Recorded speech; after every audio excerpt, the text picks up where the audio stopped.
বিভিন্ন সময় বিভিন্ন অদ্ভুত সমস্ত তথ্য পরিসংখ্যান সামনে এসেছে, আমরা দেখেছি। সেরকমই একটা অদ্ভুত ঘটনা আজকে যেখানে খসড়া তালিকা প্রকাশ হয়েছে, সেরকমই একটা অদ্ভুত ঘটনা আপনাদের জানাই। কলকাতা পুরসভার 118 নম্বর ওয়ার্ডের পার্ট নম্বর 69, সেখানে কি ঘটেছে দেখুন, অবাক করা ঘটনা। আলিপুর স্টেট ব্যাংকের পাশের বাড়ির বাসিন্দা 38 বছরের সুখদেব রূপ রায়, বাড়ির সামনে তিনি বল নিয়ে খেলছেন। প্রশ্ন যে তিনি মানুষ না ভূত, কেন এই প্রশ্ন? কারণ তার বাড়িতে বিএলও এসে জানিয়ে গেছেন যে তিনি মৃত। তাই প্রত্যাশিতভাবেই তার নাম আজকে খসড়া তালিকায় নেই, তার নাম বাদ চলে গেছে। এমনই অদ্ভুত ঘটনা ঘটেছে সুখদেব রূপ রায়ের সঙ্গে। 38 বছরের সুখদেব রূপ রায়, আলিপুর স্টেট ব্যাংকের পাশেই তার বাড়ি, সেখানে তিনি বাসিন্দা। 118 নম্বর ওয়ার্ড, কলকাতা পুরসভার 69 পার্ট নম্বর, সেখানেই এই সুখদেব রূপ রায় তার বাড়িতে বিএলও এসে জানিয়ে যাচ্ছেন তিনি মৃত এবং তিনি বাড়ির সামনে বল নিয়ে খেলছেন। খুব স্বাভাবিকভাবেই বিএলও যখন জানিয়ে গেছেন একেবারে বাড়িতে এসে যে তার মৃত্যু হয়েছে, প্রত্যাশিতভাবেই তার নাম আজকে খসড়া ভোটার তালিকায় নেই। আমি তো জীবিত, আপনি দেখতে পাচ্ছেন আমার সামনে দাঁড়িয়ে আছি। মানুষ না ভূত? অবভিয়াসলি মানুষ। কিন্তু কমিশন তো বলছে আপনি ভূত। কমিশন তো বলছে, তো আমি তো অলরেডি মারাই গেছি।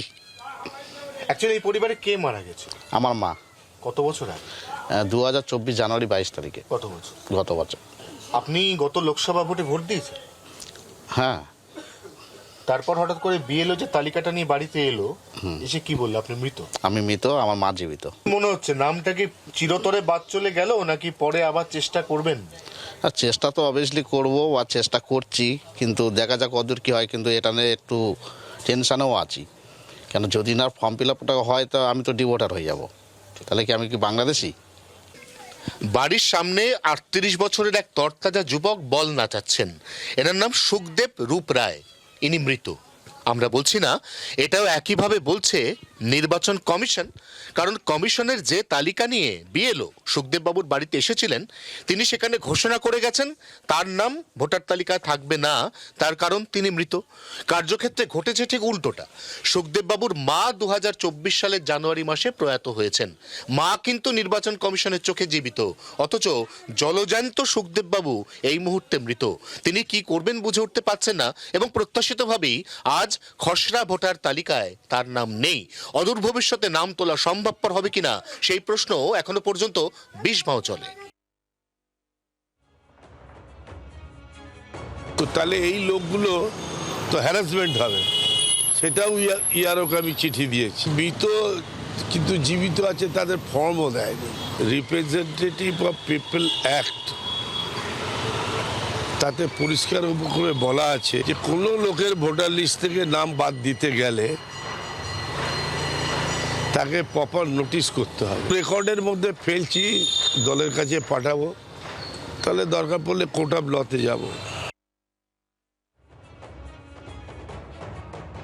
খাস কলকাতার নিউ আলিপুর 118 নম্বর ওয়ার্ড, সেখানে এখনো পর্যন্ত দিব্যি বেঁচে পড়তে আছেন এরকম 23 জনের নাম মৃত হিসেবে ভোটার তালিকা থেকে বাদ চলে গেছে।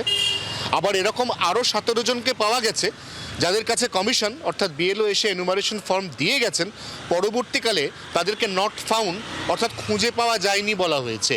এরকম যদি কলকাতা পুরসভার শুধুমাত্র একটি ওয়ার্ডে হয়ে থাকে, তাহলে কলকাতা পুরসভার সবকটি ওয়ার্ড মিলিয়ে শুধু এই শহরেই এই সংখ্যাটা কত তা নিয়ে ইতিমধ্যেই প্রশ্ন তুলতে শুরু করেছে রাজ্যের শাসক দল।